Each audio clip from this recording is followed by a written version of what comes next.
Incredible flavours, even better stories. One pour, 10 minutes. Aussie bourbon lovers sharing bourbon with Australia. Oh, there's no pop. It's a screw top. We were both expecting a screw cap. Oh, you were expecting a pop.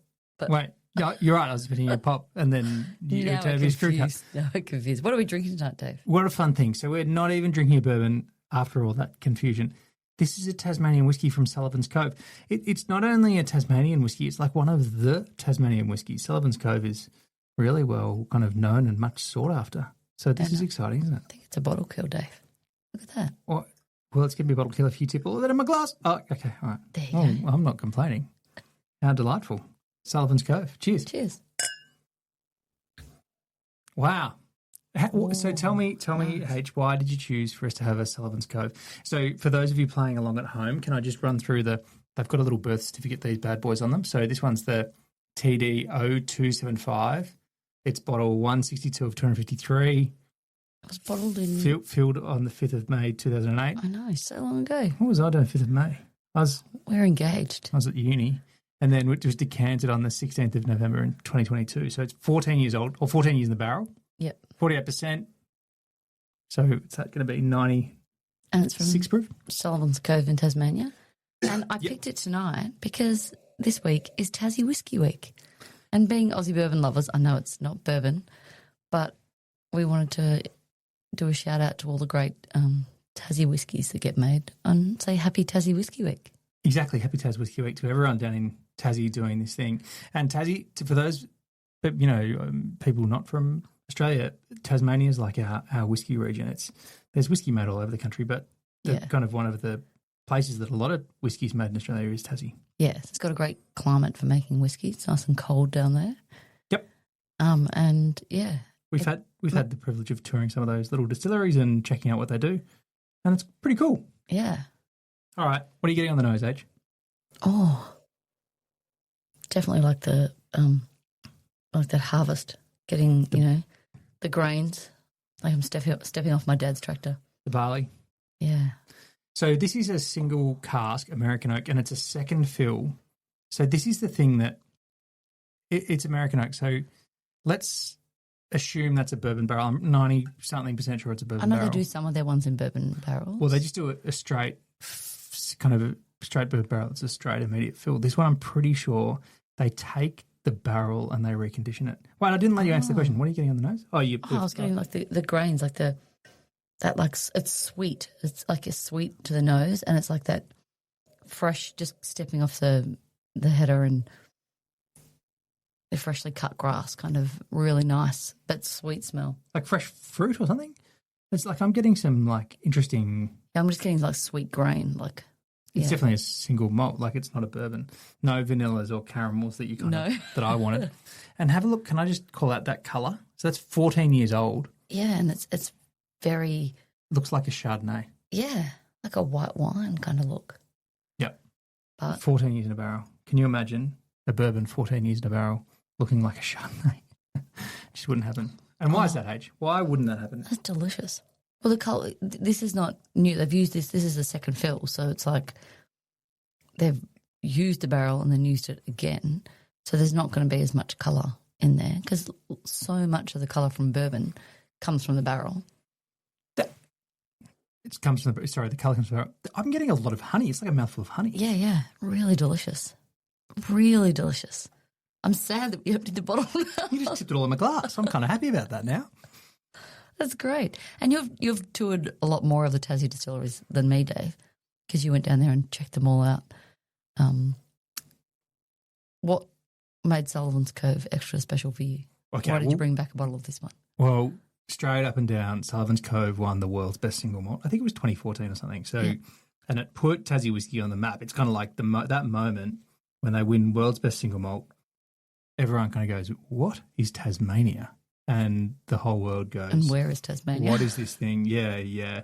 And so Sullivan's Cove has kind of really given a huge amount of credit for being the distillery who definitely, they don't cut corners and they do a lot of cool things, and everything's done in this kind of nice, small, batches and everything's done in a really discerning way. But it really put Tassie on the map, didn't it? In that moment, and they've won a lot of world's best single malts, or yeah, I'm pretty sure that's right. Since then, but when they did that, the world kind of seemed to sit up and kind of go, oh, there's a whiskey region in Australia. We need to consider that to be a serious thing. And so since, I don't want to say since then, but, there's this bit of a craft whiskey boom that's happening, and Tassie's a big focus for that. And it's really helped a lot of the Tassie whiskey distilleries. Exactly. And so there's a few big ones. There's a few kind of really prominent ones, Lark probably being the biggest of those.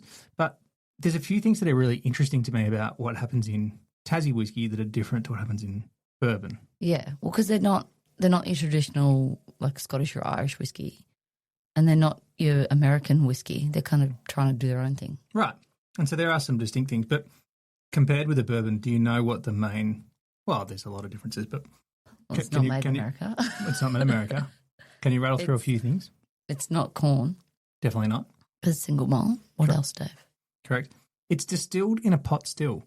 So almost all bourbon, not all, but almost all bourbon is distilled in a column still. Yeah. So a continuous still. In Tassie, I know of one column still, which is the Greenbanks guys. I'm pretty sure everyone else is in a pot still or a hybrid. Oh. And so this is definitely in a pot still. But this is a pot still. Yeah. And what does it mean by double distilled? So in your best guess here, don't quote us on what we're about to say. Or is this double distilled? They've done the distilling process twice. I was like, is that too obvious? They run it through the still twice, literally, and they do that to get a better finished product and more copper contact and all that kind of stuff. I think. Yeah, which gives it that lovely. I feel like that lovely, smooth, creamy finish you get. It's like a creamed honey on this. It's kind of quite lovely. I think some people, I don't think double distilling is very common in bourbon because you just go through a column, and once you kind of get it through, then it's done. Although there's a thing called a doubler. Maybe I'm wrong. I should find out what that is. Double distilled is a process where they literally distill the same batch twice. Yeah. Correct us there. It's one of these bottles where I took it to my family and they were like, oh, this is unbelievable. We love this. And they're big fans of the Irish whiskey. Yeah. And they thought this was the best. Scotch. They like Scotch more. Yeah. It's one of these things that, and so there's so many cool things that different distillers are doing in Tassie. So I'm 90% sure that this particular barrel, the barrel that this one would have been in, would have originally been a bourbon cask, brought over to Tassie, taken to a cooperage, taken apart. Then they shave hang on a sec. They take it apart. They shave all the staves, so they pull off all the char and they strip it back to just beyond the char. And the distillers can say how much they want to do that, but they literally shave it back, reassemble it, so they re-cooper the barrel, and then they re-toast and re-char it. Oh, and then they do it all again. Yeah, but they're using the parts of the barrel still. And so you still get some influence from the what was in there. But not a lot. It's less because you're pulling that. Sometimes you put, when you think about bourbon where you're putting something into a cask that's had something in it, you get a lot of flavours from that, particularly the first time you do it. Yep. But this is what I was saying before, is this light colour, in bourbon in particular, they talk about a barrel's like a tea bag, and the first time you use a tea bag is where you get all the flavour. But if you use it a second or third time, well, then you're going to get less of that. And so 14 years to get that colour means that a lot of the influence of the barrel, the oak influence is different than the way that it would be in a Kentucky, 14 years in Kentucky in a new charred American oak barrel would be a very different influence to. So light, but it's really sweet. I really like it.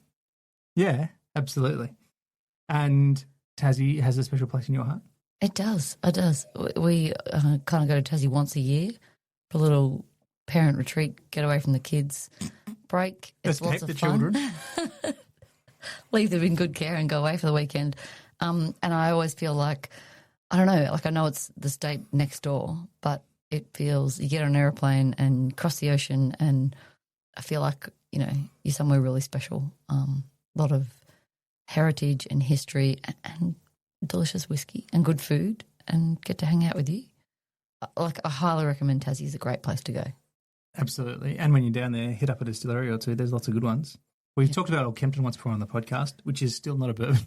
Yeah. But if you can't get your hands on, or if you're looking for something that's not a bourbon that's made in Australia, because we do like that, and made in Tassie in particular, if you want to celebrate Tas Whiskey Week wherever you are, we'll do that for sure. And enjoy it however you like it. Cheers. Thanks for listening. Make sure you're connected with us on TikTok, Instagram and YouTube, and stay connected with us by clicking subscribe on your favourite podcast app.